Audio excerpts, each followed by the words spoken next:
नामापिते च मधुरं मधुरं स्वरूपं कर्मापिते च मधुरं मधुरस्मृतिश्च बुद्धिं प्रबोधय प्रभो मधुबोधशक्ति विद्यां प्रयच्छ परमां परिभावयामि कोमलं कूजयन् वेणुं श्यामलोऽयं कुमारकः वेदवेद्यं परं ब्रह्म भासतां हृदये मम कूजन्तं राम रामेति मधुरं मधुराक्षरम् आरुह्य कविता शाखां वन्दे वाल्मीकिकोकिलम् निगमकल्पतरोर्गलितं फलं शुकमुखादमृतद्रवसंयुतं पिबत भागवतं रसमालयं मुहुरहो रसिका भुविभावुकाः तृणादपि सुनीचेन तरोरपि सहिष्णुना अमानिना मानदेन कीर्तनीयः सदा हरिः नारायणाखिलगुरो भगवन्नमस्ते शिवाय नमः शिवलिंगाय नमः तन्मे मनः शिवसंकल्पमस्तु सर्वे भवन्तु सुखिनः। श्रीराम जय जय राम श्रीराम जय जय राम श्रीराम जय जय राम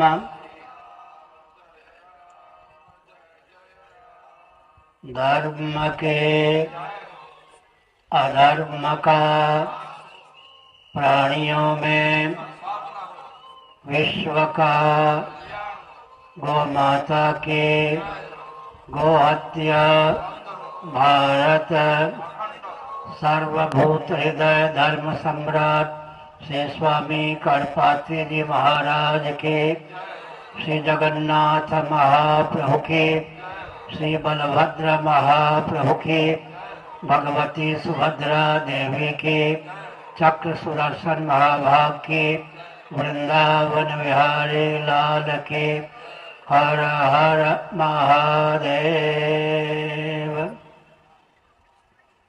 गोविंद जय जय गोपाल जय जय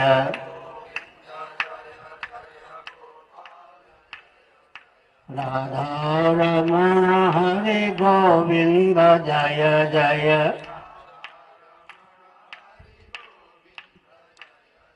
श्री कृष्ण गोविंद हरे मुरारे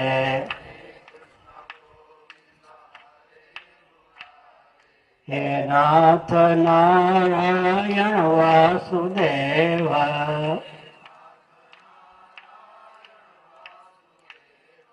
हम हिंदू राष्ट्र बनाएंगे हम भारत भव्य बनाएंगे हिंदू सर से मानसर तक भारत बृहद बनाएंगे स्वस्तिक चिह्नित सूर्य अंकित केसरिया ध्वज लहराएंगे हम हिंदू राष्ट्र बनाएंगे हम भारत भव्य बनाएंगे हम भारत बृहद बनाएंगे वंदे मातरम वंदे मातरम वंदे मातरम।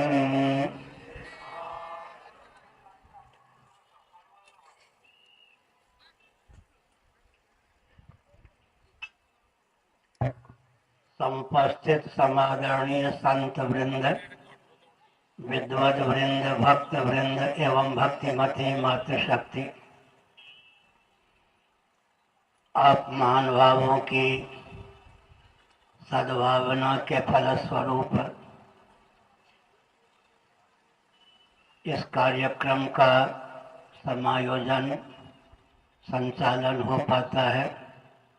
करुणा वरणालय सच्चिदानंद स्वरूप सर्वेश्वर की कृपा से आपका सर्वविध समुत्कर्ष हो, ऐसी भावना है, प्रभु से प्रार्थना है। सज्जनों, भगवत पाद शिवावतार शंकराचार्य महाभाग ने 10 प्रकार के सन्यासियों को उद्भाषित किया। उसमें एक सागर नामा सन्यासी भी सिद्ध होते हैं। सागर सुरक्षित रहें, सागर के तटवर्ती सुरक्षित रहें, यह दायित्व सागर नामा सन्यासियों को दिया गया। ब्रह्मा जी के पूर्व मुख से ऋग्वेद की अभिव्यक्ति हुई, दक्षिण मुख से यजुर्वेद की अभिव्यक्ति हुई, पश्चिम मुख से सामवेद की अभिव्यक्ति हुई, उत्तर मुख से अथर्ववेद की सब अभिव्यक्ति हुई। यह जो उपनिषदों का कथन है, इसको क्रियान्वित करने की भावना से भगवत पाद शिवावतार शंकराचार्य, जिनका प्रादुर्भाव ईस्वी सन से 507 वर्ष पूर्व हुआ था, उन्होंने 4 आमनाय पीठों को उद्भाषित किया। हमारे आपके जीवन में भी 60 चक्र हैं, उनमें 4 आमनाय चक्र सिद्ध होते हैं। योग शिखोपनिषद का अनुशीलन करने पर यह तथ्य उद्भाषित है। पूर्व दिशा में ऋग्वेद से संबद्ध गोवर्धन मठपुरी पीठ है। दक्षिण दिशा में यजुर्वेद से संबद्ध श्रृंगेरी क्षेत्र में एक पीठ है जो रामेश्वरम से संबद्ध है। पश्चिम में सामवेद से संबद्ध द्वारका पीठ है। उत्तर में अथर्ववेद से संबद्ध ज्योतिर्मठ है।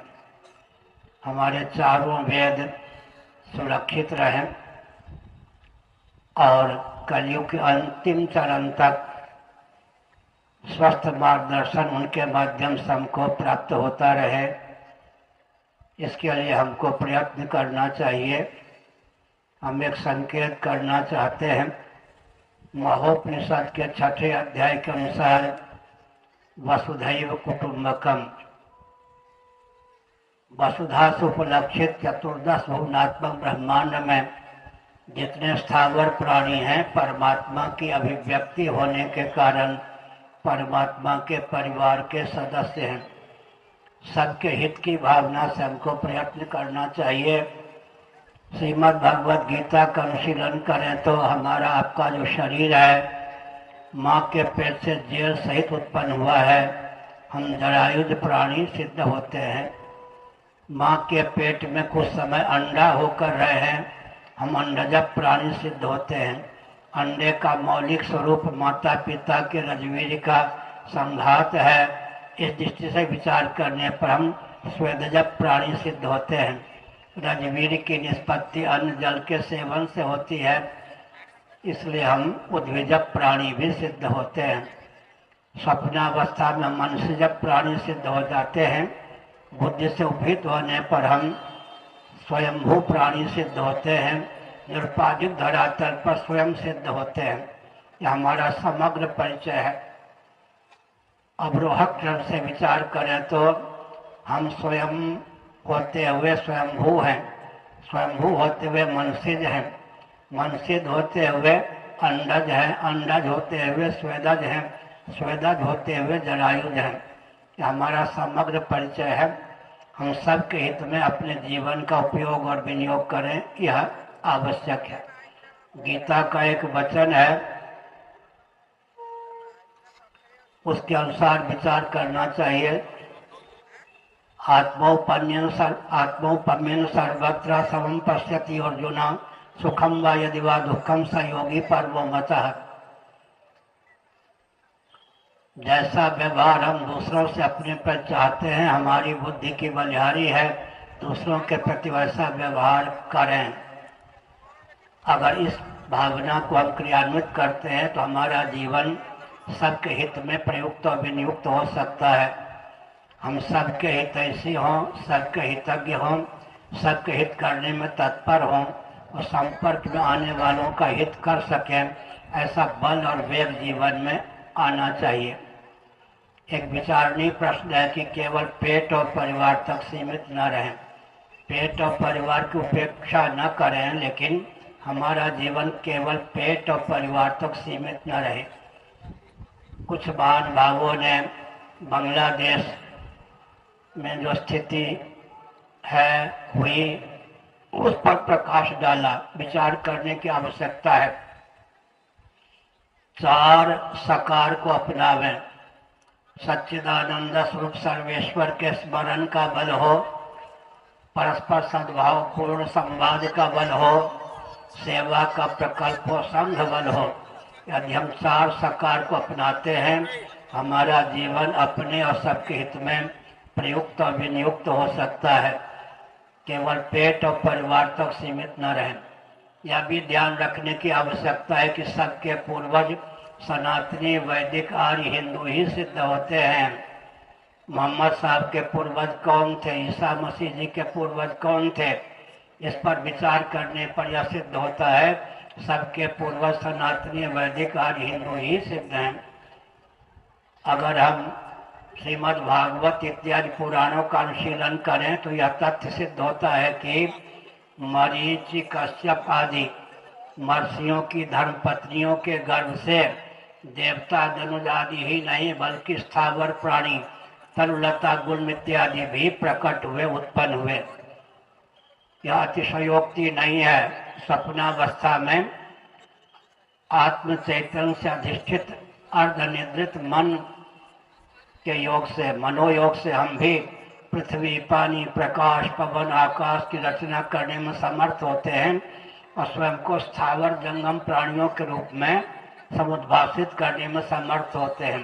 त्यागात् शांतिरनंतरम, अनिच्छन्नपि भी अगर निद्रा आ जाए, स्वप्न की स्थिति हो जाए, तो स्थूल शरीर, स्थूल प्रपंच का आह्वानात्मक वियोग होने के कारण उस त्याग के बल पर हमारे जीवन में वह बल और वेग प्राप्त होता है कि हम मनोयोग से, अर्धनिद्रित अंतःकरण के योग से पृथ्वी, पानी, प्रकाश, पवन, आकाश, स्थावर जंगम प्राणियों की रचना करने में समर्थ होते हैं। एक विचित्र बात है, श्रीमद् भागवत के 11वें स्कंद में कहा गया, 11वें स्कंद में इस तथ्य को उद्भाषित किया गया। श्रीमद् भागवत के 11वें स्कंद के अनुसार हम विचार करें तो हमारा आपका जीवन सबके हित में प्रयुक्त और विनियुक्त हो। हम अपने लिए केवल पेट भरने के लिए जीवित न रहें। 24 घंटे में कम से कम 15-20 मिनटों तक 5-5 बार भजन का बल और वेग हो। सच्चिदानंद स्वरूप सर्वेश्वर के स्मरण का बल होगा। हमारे जीवन में अद्भुत प्रज्ञा शक्ति और प्राण शक्ति का उद्रेक होगा। भारत विश्व का हृदय है। राजनीति की परिभाषा निर्धारित करनी चाहिए। वेदांत शास्त्रों के अनुसार उसे क्रियान्वित करने का प्रकल्प चलाना चाहिए। तब भारत का उपयोग और विनियोग पूरे विश्व के हित में हो सकता है।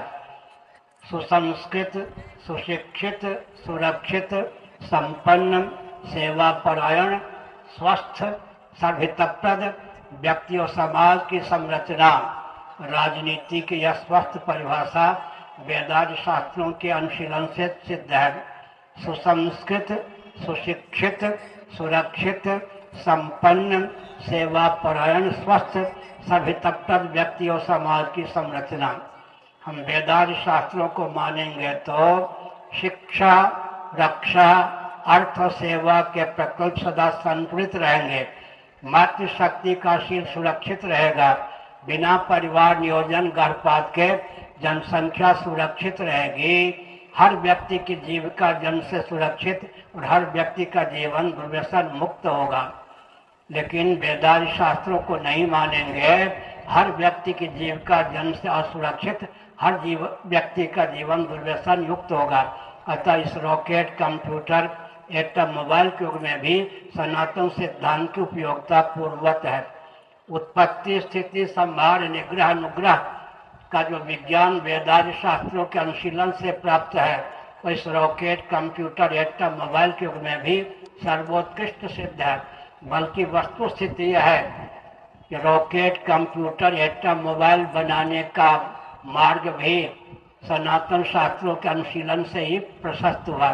इसलिए एक विचित्र बात है, पहले क्या करते थे हमारे मनीषी पूर्वज, अपने जीवन में दिव्यता का आधान करते थे। आज यंत्रों के माध्यम से चमत्कार दिखाया जाता है, लेकिन यंत्र के बारे में भी स्वस्थ जानकारी अपेक्षित है। यंत्र के मूल में तंत्र होता है, तंत्र के मूल में मंत्र होता है। मंत्र उसको कहते हैं जो अनुगत सिद्धांत हो। पृथ्वी, पानी, प्रकाश, पवन, आकाश, स्थावर, जंगम, प्राणी, आत्मा, इनमें अनुगत सिद्धांत का नाम ही मंत्र है। मंत्र को यंत्र तक पहुंचाने की विधा, प्रोसेस या मेथड का नाम तंत्र है, जिसके द्वारा उत्पत्ति, स्थिति, संहार, निग्रह, अनुग्रह, संयम पंचकृत्य में एक या एकाधिक कृत्य का निर्वाह हो, उसका नाम यंत्र है। और वैकल्पिक प्रज्ञा शक्ति, प्राण शक्ति संयुक्त यंत्र का नाम महायंत्र है। मनुस्मृति में कहा गया, 1163 के अनुसार बोल रहा हूँ, महायंत्रों के प्रवर्तन को शासन तंत्र प्रतिबंधित रखे। यदि मनु जी के समय के महानुभाव महायंत्रों का आविष्कार करने में समर्थ नहीं थे तो यह निषेध वचन नहीं होता। महायंत्रों के माध्यम से जब हम काम लेते हैं, पर्यावरण कलुषित होता है। आज पृथ्वी, पानी, प्रकाश, पवन, ये जो ऊर्जा के स्रोत हैं, इतने विकसित हो गए हैं कि चंद्रमा की सतह भी मलिन हो गई है, धंसने की स्थिति में है। इसलिए विकास के हम पक्षधर हैं, लेकिन विकास को वेदादि शास्त्रों के अनुसार ही परिभाषित और क्रियान्वित करने की आवश्यकता है। वैशेषिक दर्शन के दूसरे सूत्र का अनुशीलन करने पर यह तथ्य समुद्भाषित होता है कि यतोभ्युदय निश्चय सिद्धि स धर्म, जिससे अभ्युदय निश्चय की सिद्धि हुई हो, लौकिक उत्कर्ष हो, पारलौकिक उत्कर्ष हो, मृत्यु, जड़ता, दुख से अतिक्रांत जीवन की अभिव्यक्ति का मार्ग प्रशस्त हो, उसी का नाम धर्म है। योग दर्शन का सूत्र है शब्द ज्ञान अनुपाति वस्तु शून्यो विकल्प है। विकल्प उसको कहते हैं जो केवल शब्द मात्र हो। बंध्या पुत्र केवल शब्द मात्र है, व्यक्ति विशेष नहीं। शश सिंह, खरगोश का सिंह होता ही नहीं है। इसी प्रकार धर्म निरपेक्ष केवल शब्द है, कोई भी वस्तु और व्यक्ति धर्म निरपेक्ष हो संभव नहीं है। प्यासा व्यक्ति पानी पीने में क्यों प्रवृत्त होता है? पानी अपने गुण धर्म का त्याग नहीं करेगा। भूखा व्यक्ति भोजन करने में क्यों प्रवृत्त होता है? भोज्य पदार्थ अन्न अपने गुण धर्म का त्याग नहीं करेगा। अर्थात व्यक्ति की प्रवृत्ति का मूल धर्म ही है। अग्नि के स्वरूप को समझने वाला, प्रभाव को समझने वाला व्यक्ति, स्वभाव को समझने वाला, प्रभाव को समझने वाला व्यक्ति प्रज्वलित अग्नि हाथ क्यों नहीं डालता? आग जलाए बिना नहीं रहेगी। इसका अर्थ होता है कि धर्म विहीन कोई वस्तु हो संभव नहीं। किसी भी वस्तु की सत्ता और उपयोगिता जिस पर निर्भर है उसी का नाम धर्म है। धारणा धर्म, जो धारक और उद्धारक होता है उसका नाम धर्म है। हम सिद्ध कोटि के धर्म का वर्णन कर रहे हैं, सावधान। पृथ्वी के जो कार्य हैं वृक्षादि, उनमें संलग्न पत्र, पुष्प, फल इत्यादि उद्गम स्थान से च्युत हो जाते हैं तो पृथ्वी की ओर समाकृष्ट होते हैं। पृथ्वी जल की ओर समाकृष्ट होती है। जल का आकर्षण केंद्र, उसका उपादान अग्नि है। अग्नि का उपादान कारण उसके आकर्षण का केंद्र वायु है। वायु का उपादान कारण उसके आकर्षण का केंद्र आकाश है। आकाश की बीजावस्था का नाम अव्यक्त है। अव्यक्त जिसकी शक्ति है उसी का नाम सज्जनों परमात्मा या भगवत तत्व है। सिद्ध कोटि का धर्म जो है वह सबको मान्य है। जितने तत्व मीमांसक हैं तत्व की मीमांसा करते समय सिद्ध कोटि के धर्म को मानते ही हैं और मानने के लिए उत्सुक तथा विवश होते हैं। साध्य कोटि का धर्म है यज्ञ, दान, तप और व्रत। अगर हम व्रत करना चाहेंगे तो अन्न जल पर संयम करना ही होगा। तप करना चाहेंगे तो इंद्रिय प्राणांतकरण को संयत करना ही होगा।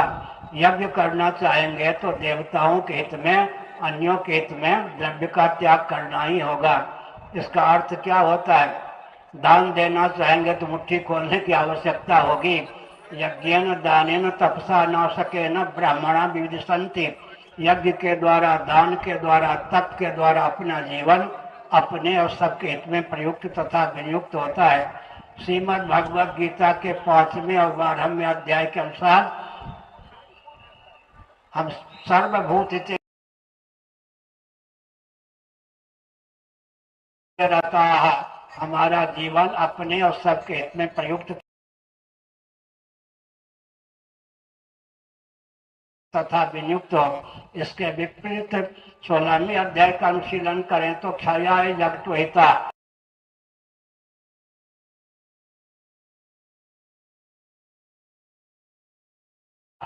असुर वो होते हैं जिनका जन्म सबके हित पर पानी फिरने के लिए होता है। हमारा कर्तव्य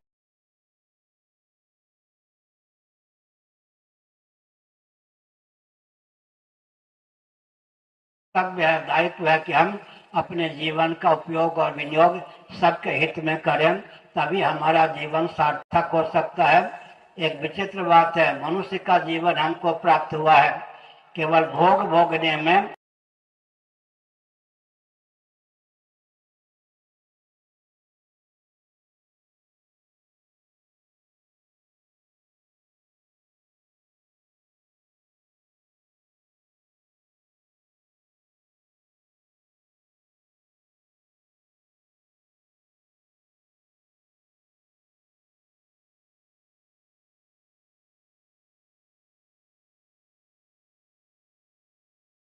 छाया भी न पहुंच सके, वही तो ईश्वर है। सब प्रत्येक जीव चाहता है उसकी गति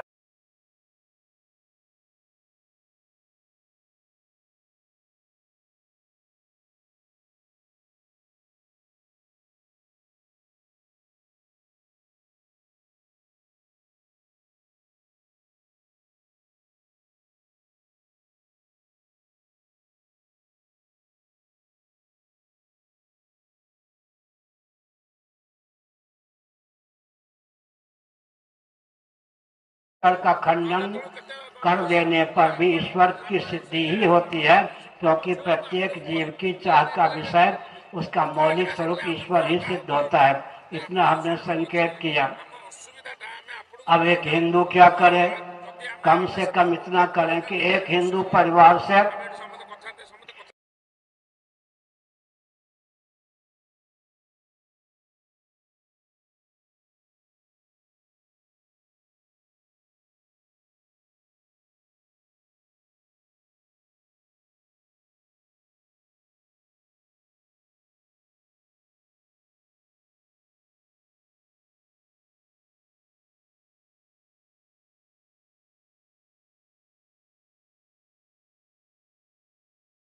का 1 घंटा रोज निकले, उसका उपयोग उस क्षेत्र की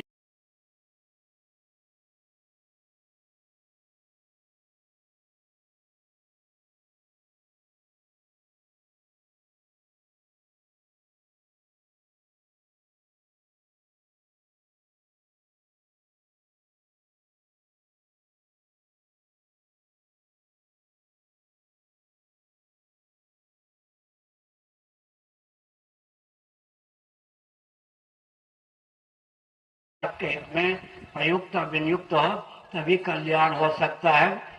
इतना मैंने संकेत किया है। अच्छा, हमने सोचा क्या गए हमने।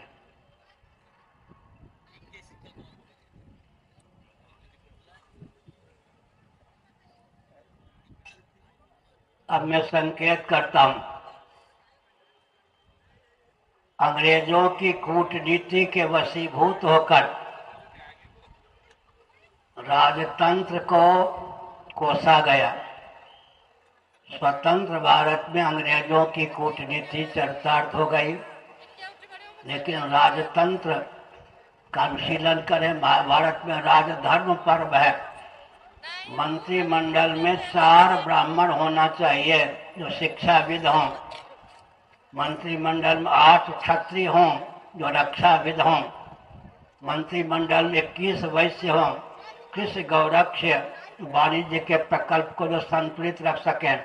मंत्रिमंडल में 3 शूद्र हों जो कुटीर उद्योग, लघु उद्योग और सेवा श्रम के प्रकल्प को संतुलित रख सकें। मंत्रिमंडल में 1 सूत हो जो सांस्कृतिक मंत्री हो। कैबिनेट मंत्री 7 हों, जिसको हम राजतंत्र कहते हैं सज्जनों। उसके अंतर्गत लोकतंत्र सन्निहित था, प्रजा का प्रतिनिधित्व प्राप्त था, इसलिए धर्म राज्य राम राज्य की प्रतिष्ठा हुई। एक विचित्र तथ्य है, हम धर्म राज्य की प्रतिष्ठा करते हैं, राम राज्य की प्रतिष्ठा करते हैं, हम विक्रमादित्य के राज्य की प्रशंसा करते हैं और हम शिवाजी के राज्य की प्रशंसा करते हैं। जो जो शासक प्रशंसा के पात्र बने, प्रश्न उठता है उनके शासन काल में जो दिव्यता थी उसकी आधारशिला क्या थी? मनुस्मृति। वैदिक संविधान का नाम है मनुस्मृति, जिसके आधार पर धर्म राज्य राम राज्य की प्रतिष्ठा हुई। अंग्रेजों के शासन काल में भी मनुस्मृति का संविधान ही क्रियान्वित हुआ। हमने संकेत किया, मनु का अर्थ होता है मंत्र। जब किसी व्यक्ति के अर्थ में मनु शब्द का प्रयोग होता है तब उसका अर्थ होता है मंत्रार्थविद। मनु की निंदा करके, मनुस्मृति की निंदा करके भारत को निकृष्ट बनाने का प्रयास चल रहा है, जो सर्वथा अनुचित है। मैं चुनौती देकर बोलता हूँ, सावधान। शिक्षा, रक्षा, अर्थ और सेवा के प्रकल्प सदा संतुलित रहे। मातृशक्ति का शील सुरक्षित रहे। बिना परिवार नियोजन और गर्भपात के जनसंख्या संतुलित रहे। हर व्यक्ति की जीविका जन्म से सुरक्षित, हर व्यक्ति का जीवन दुर्व्यसन मुक्त रहे। इसकी कोई और विधा नहीं है। सनातन वर्णाश्रम व्यवस्था को मानने पर ही शिक्षा, रक्षा, अर्थ और सेवा के प्रकल्प संतुलित रह सकते हैं। बिना परिवार नियोजन गर्भपात के जनसंख्या सुरक्षित रह सकती है और मातृशक्ति का शील भी सुरक्षित रह सकता है। एक और संकेत करता हूँ। एक और कौन थे? भृगु जी, दूसरी ओर पृथु जी। एक ब्राह्मण एक क्षत्रिय, दोनों में सैद्धांतिक तालमेल था तो दिव्य साम्राज्य की स्थापना हुई। इसी प्रकार एक और वशिष्ठ जी, दूसरी ओर राम जी, दोनों में सैद्धांतिक सामंजस्य था तो राम राज्य की प्रतिष्ठा हुई।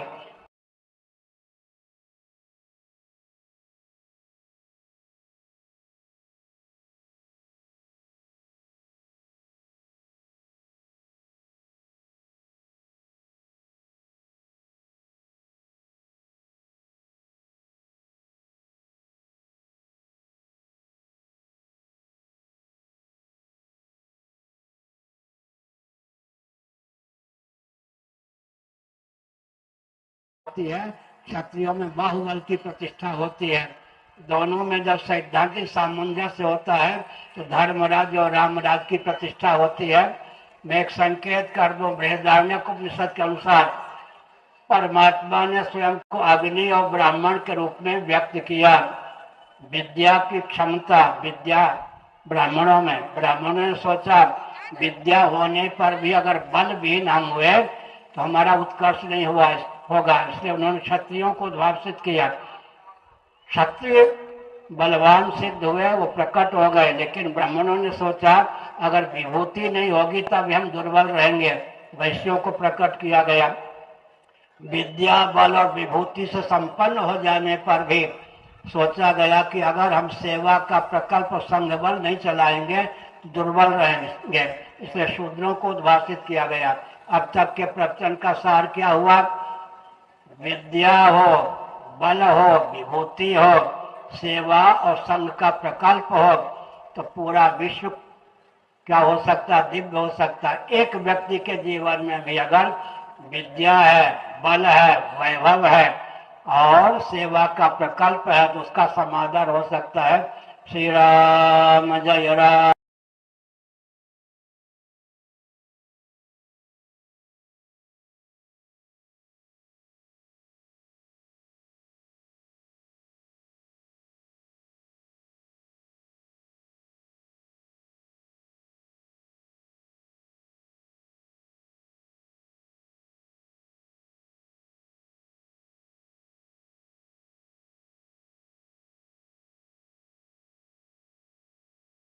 हमारे महानुभाव प्रतिदिन इस आरती को सुचारू रूप से चलाते हैं, वे धन्यवाद के प्राप्त हैं।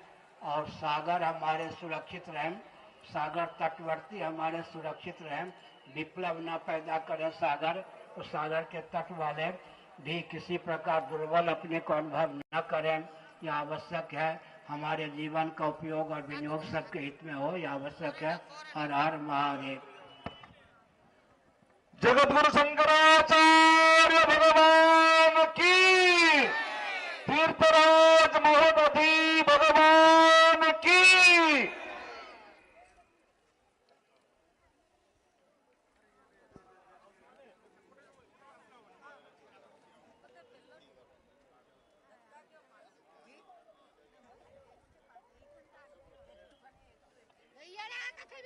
नित्य आरती होती है, वो सुचारू रूप से चलती रहे।